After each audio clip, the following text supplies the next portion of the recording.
Right, welcome again, once again to this lesson.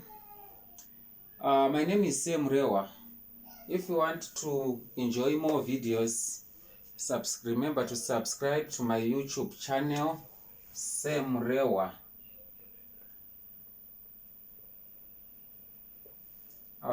Contact details for course or WhatsApp, right? Also, if you want some tutorials online, just contact Sam Rewa on this number. Right, let's look at our question under velocity time graph. Right, the question reads, the diagram shows the velocity time graph of a car. The car has an initial velocity of 13 meters per second and maintains this velocity for 10 seconds, after which it accelerates uniformly until it reaches a velocity of 25 meters per second in a further 5 seconds.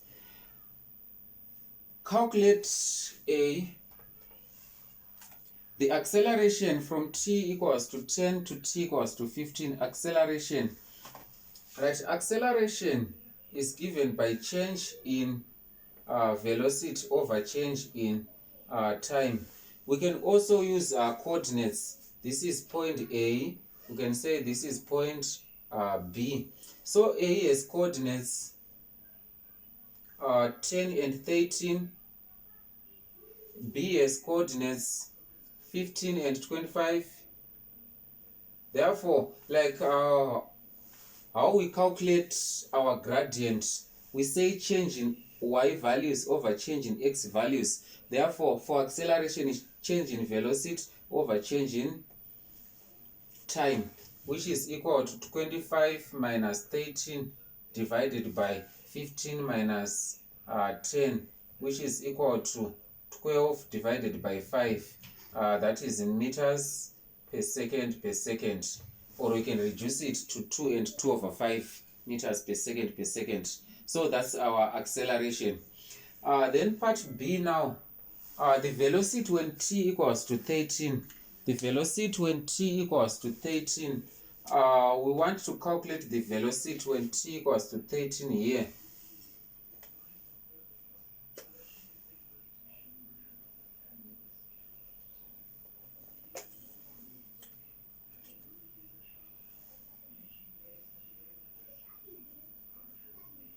Right, when t is 13, we want the velocity here.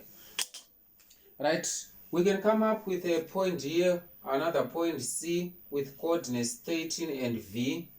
13 and V. Remember, when calculating the gradient of a straight line, if we use point A and C, it will give you the same gradient with point A and B, same gradient with point C and B. So now we can use A and C to find the gradient that we have already got 12 over 5, or to find the acceleration. So our acceleration, remember we said acceleration is equal to change in velocity over change in time.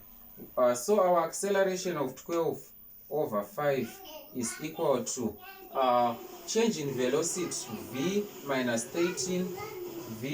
13 divided by change in time 13 minus 10 minus 10. So we have v minus 13 over 13 minus 10. Then cross multiply 12 times 3 is equal to 5 times v minus 13. 13 minus 10, that's 3. Then 12 times 3, that's 36, which is equal to 5v minus 65.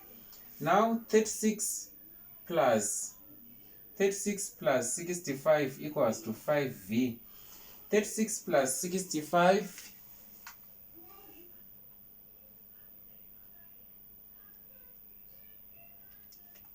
we get 101